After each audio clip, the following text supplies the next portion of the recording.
he's basically, from what I saw from the film, he's not exactly enjoying his work. Like he's not doing it to have power, and he's not doing it because he likes to kill or anything like that. It's just in his mind, he feels he has this moral obligation to save the universe, but the method that he's chosen is obviously quite awful He's in many respects. Now, if we extrapolate that to real life, this is a choice that we make all the time. Do we sacrifice X for the greater good? And is X worth the sacrifice in the long run? And in terms of character development and something that a child could look at and look at the conflict, I actually find it quite fascinating. And I mean, the point of him is to try and sustain life without prejudice as well, because he mentions it in the movie that, even though he's trying to wipe out 50%, he's not trying to get rid of the poor, he's not trying to get rid of the rich, he's just doing 50% straight down the middle, regardless of your gender, your race, whatever. It's just sustain life. That's pretty much the point, right? And I reckon a lot of humans actually would be quite on board with this. Maybe not at random. I think that a lot of humans would probably include prejudice and need to get rid of the poor people, or we need to get rid of the dumb people, or whatever their particular prejudice is. But I don't think the idea of sacrificing in his mind, the greater good is something that everyone would be against, because at the same time, you look at superhero films where they fight villains and they destroy cities, and I'm sure people die in those conflicts. And those superheroes would make the exact same point. Well, we had to stop this villain. It was for the greater good. It is a colonization process. That's it. You are colonizing the mind of your own people, your own kids. You are setting up their goals. You are programming their perceptions for certain benefits, which is not taking them towards any wellness, either physical or psychological or cognitive. They are getting stuck to the games because they are mapping their interest, they are mapping their likes, seeing the superhero. Now they map it, they find the video games somehow, then idea of expressing their being superhero, they get into virtual reality games. All what is happening is colonization. That's it. It is not taking for teaching moral lessons or teaching any technical lessons. The superheroes are not doing anything for that. They are based on the false ideas, false technical and logical concepts, which is not teaching your kids something very logical, which they can use in their daily life.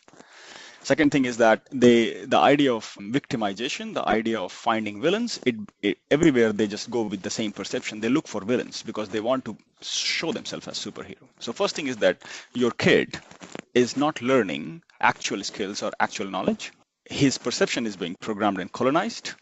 And second thing is that he's being victim by acting those learnings or actions and moves which he has seen in the movie in his outer world, which is also causing chaos and chances of his own injury and danger. So my nephew, he is a massive fan of Darth Vader. That's his favorite movie character is in Star Wars and in general.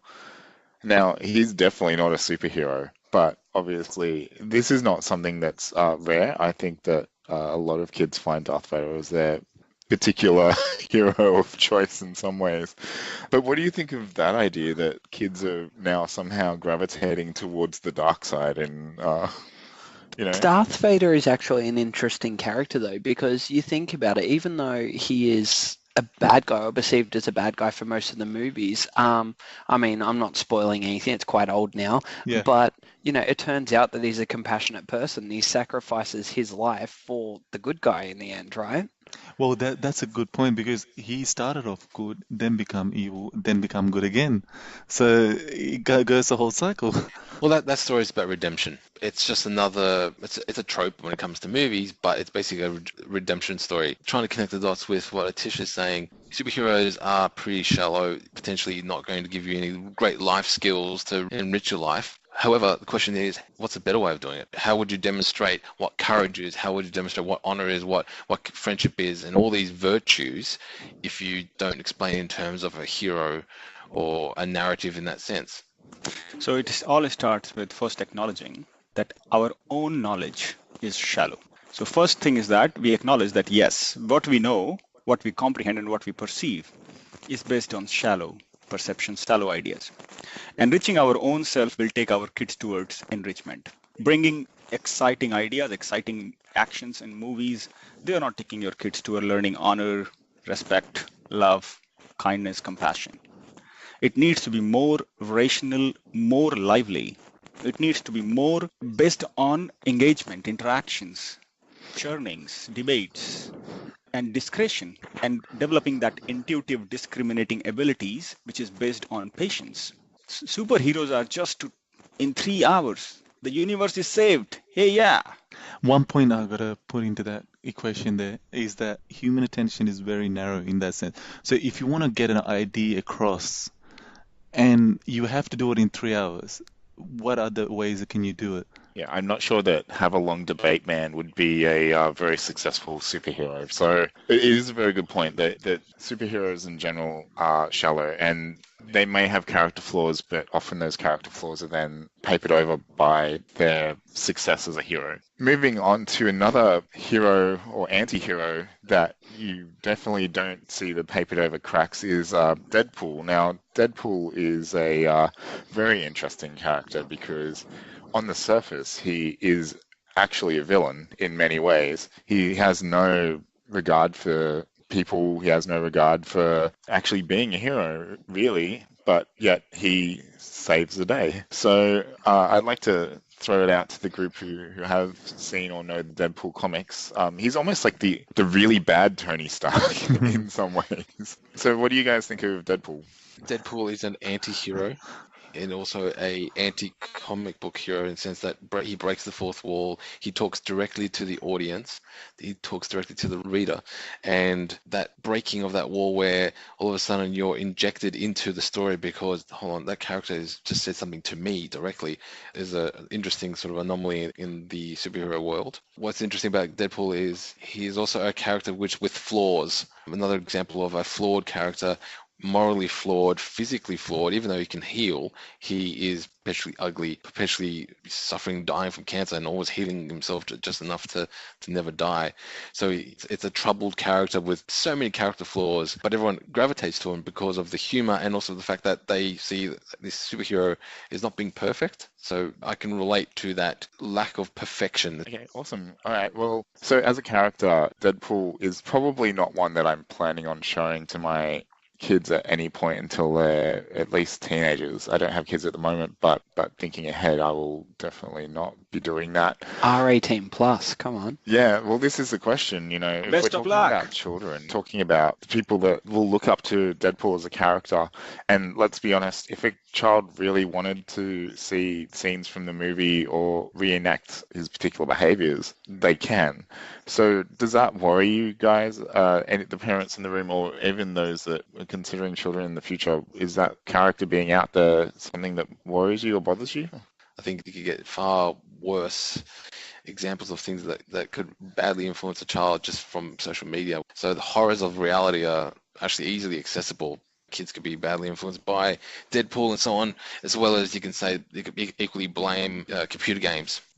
Okay, cool. Well, this has been a very interesting discussion. So let's go around the room and let's just see what everyone thinks. So Brad, superheroes, good and bad for your children? Yes or no? I think in moderation, there's the pros and the cons of both, right? Like you can take the good of, helping other people, things like that, but you can also take where there's a sense of action in it that shouldn't necessarily be in there, where they're sort of trying to solve every problem themselves rather than sort of going to the authorities or something. Instead, they're taught, beat them up until they stop moving type thing. So there's positives and negatives, I guess. Spiro?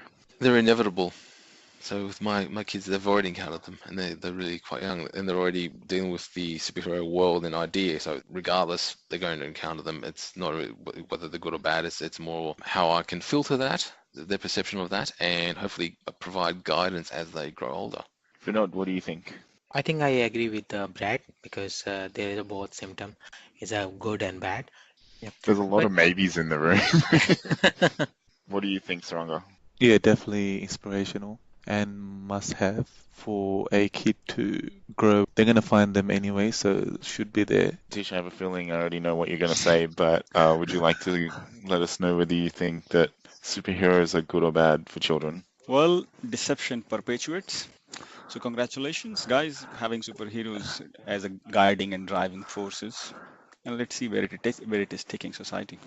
And just for my part, I believe that superheroes are necessary. You know, we need something that's greater than ourselves. It's, as much as you can see heroes in your family, within the people around you, there's just something about feeling like there's something bigger than yourself out there. I understand that the commercialization side of it is almost a necessary evil. I feel like that the good that can come out of it outweighs the bad. So that's my view. And on that note, I think we will finish up for today. It's been really great having you guys listen to us. Farewell, fellow lunchers.